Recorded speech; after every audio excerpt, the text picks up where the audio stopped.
रविवार व्रत कथा। रविवार का दिन सूर्यदेव की कृपा पाने के लिए सबसे उत्तम दिन माना गया है। इस दिन उनके मंत्रों का जाप और सूर्योदय के समय अर्घ्य देना चाहिए। सूर्य प्रत्यक्ष देवता हैं जिनका दर्शन पृथ्वी पर कहीं भी रहते हुए किया जा सकता है। सूर्यदेव अपने भक्तों के सभी कष्टों को दूर करने वाले हैं। तो आइए जानते हैं रविवार की व्रत कथा के बारे में। रविवार का दिन सूर्यदेव को समर्पित किया गया है। ज्योतिष शास्त्र के अनुसार 9 ग्रहों में सूर्यदेव को राजा माना गया है, जिनकी साधना आराधना करने से कुंडली के सभी दोष दूर हो जाते हैं। कुंडली में सूर्य यदि मजबूत अवस्था में हो तो व्यक्ति को समाज में खूब मान सम्मान और सुख समृद्धि मिलती है। प्राचीन काल में एक नगर में एक वृद्धा रहती थी। उनका नियम था कि वह हर रविवार घर आंगन गोबर से लीप कर भोजन तैयार करती और सूर्यदेव को भोग लगाकर ही भोजन करती थी। ऐसा व्रत करने से उसका घर अनेक प्रकार के धन धान्य से पूर्ण था। श्री हरि की कृपा से घर में किसी प्रकार का विघ्न या दुख नहीं था। सब प्रकार से घर में आनंद रहता था। इस तरह कुछ दिन बीत जाने पर उसकी एक पड़ोसन, जिसकी गौ का गोबर वह वृद्धा लाया करती थी, विचार करने लगी कि यह वृद्धा सर्वदा मेरी गौ का गोबर ले जाती है, इसलिए अपनी गौ को घर के भीतर बांधने लग गई।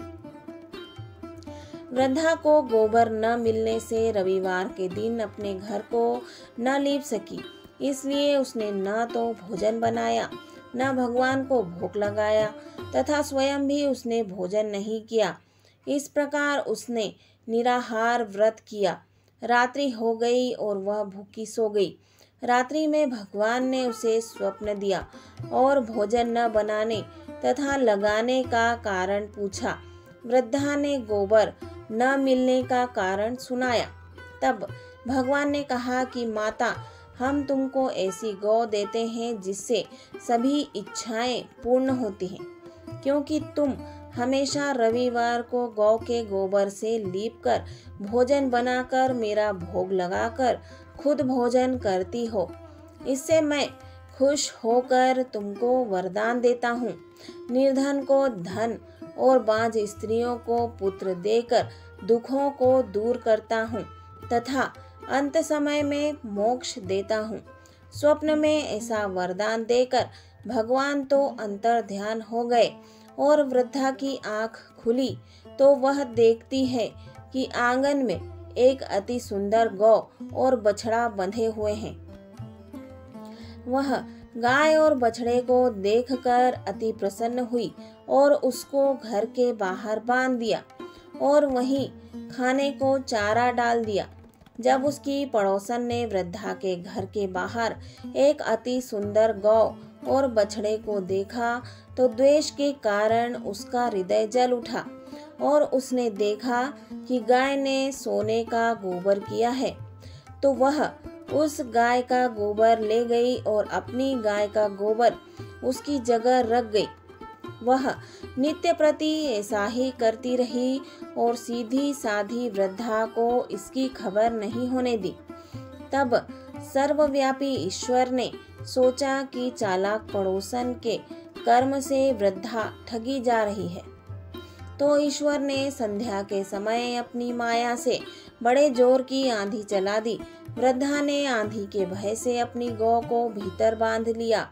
प्रातः काल जब वृद्धा ने देखा कि गौ ने सोने का गोबर दिया तो उसके आश्चर्य की सीमा न रही और वह प्रतिदिन गौ को घर के भीतर ही बांधने लगी। उधर पड़ोसन ने देखा कि बुढ़िया गौ को घर के भीतर बांधने लगी है और उसका सोने का गोबर उठाने का दाव नहीं चल रहा है, तो वह ईर्ष्या और डाह से जल उठी और कुछ उपाय न देख पड़ोसन ने उस देश के राजा की सभा में जाकर कहा, महाराज, मेरे पड़ोस में एक वृद्धा के पास ऐसी गौ है जो आप जैसे राजाओं के ही योग्य है। वह नित्य प्रति सोने का गोबर देती है। आप उस सोने से प्रजा का पालन करिए। वह वृद्धा इतने सोने का क्या करेगी? राजा ने यह बात सुनकर अपने दूतों को वृद्धा के घर से गऊ लाने की आज्ञा दी। वृद्धा प्रातः ईश्वर का भोग लगा भोजन ग्रहण करने जा ही रही थी कि राजा के कर्मचारी गऊ खोलकर ले गए। वृद्धा काफी रोई चिल्लाई, किंतु कर्मचारियों के समक्ष कोई क्या कहता। उस दिन वृद्धा गऊ के वियोग में भोजन न कर सकी और रात भर रो रो कर ईश्वर से गऊ को पुनः पाने के लिए प्रार्थना करती रही।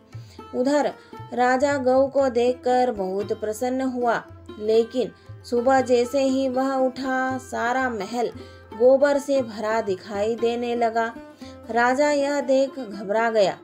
भगवान ने रात्रि में राजा को स्वप्न में कहा कि हे राजा, गाय वृद्धा को लौटाने में ही तेरा भला है।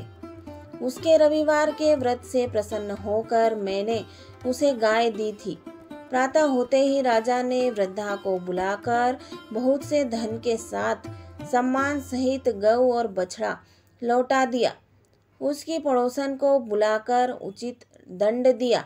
इतना करने के बाद राजा के महल से गंदगी दूर हुई।